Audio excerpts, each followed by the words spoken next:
100 amis, 3 étoiles, 10 000 abonnés. Sur Internet, chacun d'entre nous a sa cote, une réputation à entretenir. Et vous allez voir, tout est permis. Au cœur du Beaujolais, un petit coin touristique sur la route des vins. Et en quelques jours, une épidémie de mauvais commentaires frappe beaucoup d'hôtels. Triste et sale, surfait, pas professionnel. Dans ce 4 étoiles, l'hôtelier en a reçu 5 d'un coup sur TripAdvisor, un site très influent. Les touristes y donnent une note et un classement aux établissements. L'effet a été immédiat. Moins d'appels, moins de réservations par Internet, voilà, tout simplement, moins de passages et une perte de chiffre d'affaires assez conséquente. Voilà, je dirais 30 000 €. 30 000 € de perdus pour des faux commentaires. L'un des hôteliers visés a mené l'enquête. Les avis n'ont pas été postés par de vrais clients. Dans ces commentaires, beaucoup d'incohérences. En titre, un Formule 1 est sûrement mieux. 3e commentaire négatif, 3 fois comparé à un Formule 1. C'est la même personne, c'est la même personne qui aurait fait tous les hôtels du coin. Oui, et toujours le 15 juillet. Elles ont tout fait le 15 juillet. Tous les hôtels et restaurants sont visés, tous, sauf un. Lui reçoit des mêmes utilisateurs des commentaires dithyrambiques. Nous sommes allés voir cet hôtel en caméra discrète. La propriétaire le reconnaît. Des amis auraient mis tous ses avis sans son accord. C'est pas moi. Donc vous avez rien demandé, c'est juste des J'ai rien amis. demandé. Par contre, j'ai reconnu. Vous reconnaissez les têtes sur les machins.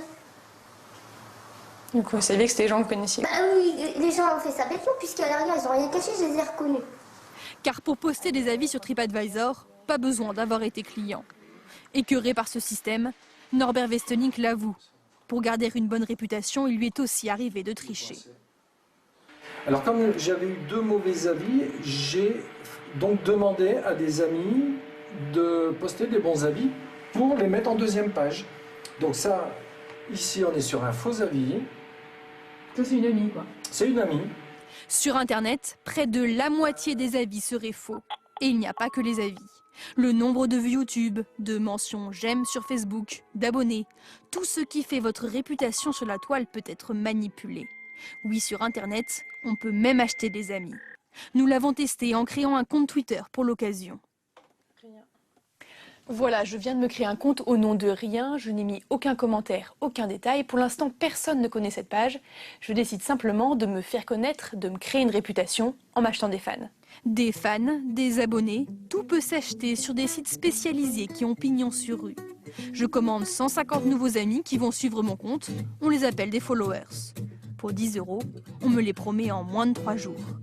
24 heures après, promesse tenue, j'ai presque 150 fans. Cela fait tout juste 24 heures que j'ai commandé mes abonnés et ça y est, ils sont arrivés, ils sont sur mon compte. Bon, bien sûr, je ne les connais pas, la plupart ne parlent pas français, mais au moins, j'ai un peu plus d'influence sur les réseaux sociaux. Alors, qui sont ces nouveaux amis? A priori, des robots. Nous les avons montrés à un spécialiste. Lui-même a un site qui propose ce genre de prestations. Il n'a pas de photo de profil, il n'a pas de biographie. Et même au pseudo, c'est suspect. Egg et qu'une série de numéros, c'est typiquement ce qui arrive quand on a des faux comptes en abonnement. Et quand vous cliquez dessus, vous avez la surprise de voir qu'il y a très peu d'activité. En fait, c'est un système automatisé qui crée ces pages-là. À quoi sert cette course aux abonnés? En fait, c'est un peu une guerre d'audience, car c'est la cote de popularité qui ouvre les portes vers le succès. C'est fictif, c'est superficiel, oui, mais aujourd'hui, les réseaux sociaux, c'est aussi ça. Et ça concerne les artistes, les entreprises, tout le monde, parce que si aujourd'hui une entreprise ou un artiste ne le fait pas, bah, les autres artistes, eux, le font et ils décrocheront plus de contrats. Parfois, c'est pour la bonne cause.